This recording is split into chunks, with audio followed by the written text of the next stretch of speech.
So remember, it doesn't have to take hours. You really can just experience that stillness with a shift of viewpoint. And that's important to know because, again, going back to the idea of meditation, meditation is a training tool, but you don't want to be, I don't want to use the word addicted, you don't want to be dependent on it.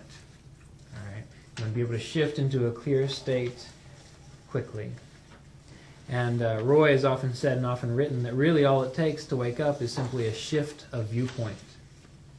And so again, when we're meditating, we're learning to draw back, to see what we're not, and to be what we are, so that we can make that shift of viewpoint.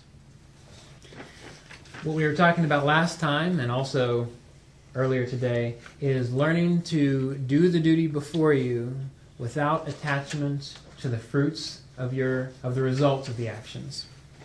So in the Gita, this is what Krishna said to Arjuna. Knowing now the duty before you, do not hesitate. Indeed, there is no higher good for a warrior spirit than righteous endeavor performed as duty. Happy are such devotees to whom such a fortunate endeavor is presented as an open entrance to spiritual fulfillment. If you are slain, you shall attain spiritual fulfillment. If you are victorious, you will enjoy life in the world. Therefore, stand up, resolved to do your duty. If you succeed in this lifetime, which you probably will, you will enjoy life within the world because you'll not want to be escaping from the world. This is the duty of all human life. If you are not doing this, you're missing out.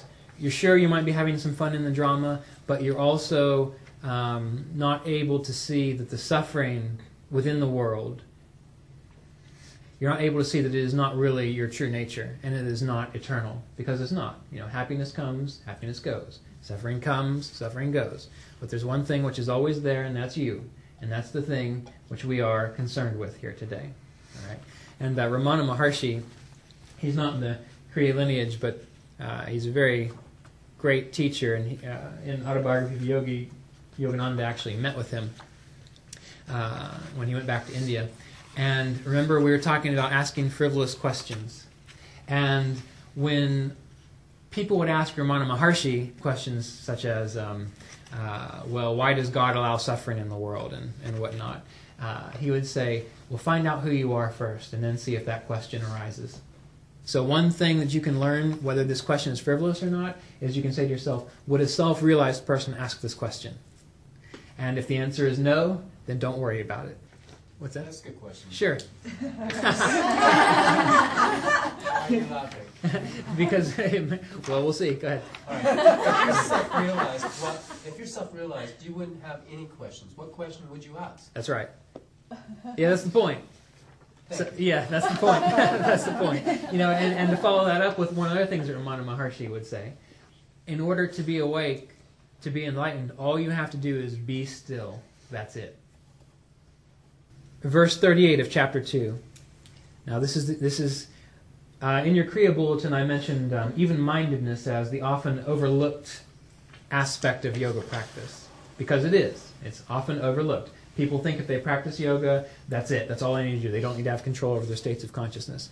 But in the Bhagavad Gita it specifically says, considering pleasure and displeasure, gain and loss, victory and defeat with even-mindedness, engage in righteous endeavor. Thus shall you not incur misfortune. With this yoga of knowledge, you shall rid yourself of the bondage of karma. Even a little of this practice protects one from great dangers. And this is where I think it makes a difference between someone who is getting it and someone who's not wanting to go all the way. Because how many people do you know, really? I mean, it's hard. How many people do you know that if you told them, well, just consider pleasure and displeasure, gain and loss, victory and defeat, it's all the same thing, don't worry about it. How many people would actually want to do that? No, because they want to be successful, they want to strive, they want to be the hero in their story. All right? If you want to be someone, a hero in your story, self-realization might not be for you. Because when you realize yourself, it's not about you anymore. It's simply about being where you are and being appropriate to the moment.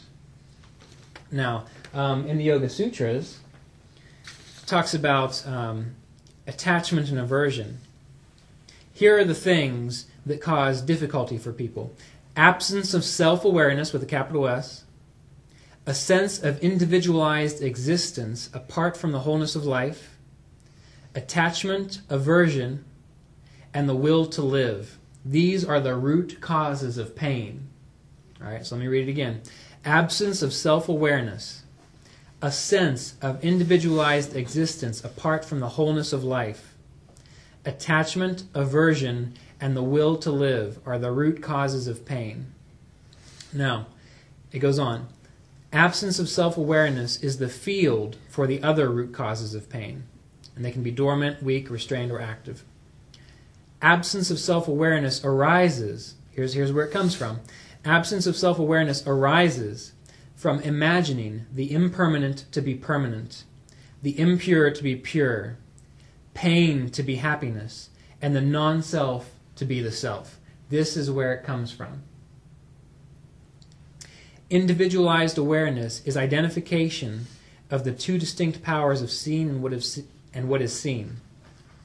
Attachment is holding on to previous happiness, and aversion is holding on to previous pain. So what does that mean? I mean, attachment, holding on to previous happiness. Something made you happy in the past, so you want it again. What does that sound like? Something made you happy in the past, and so you keep wanting it. Addiction. Yes, addiction.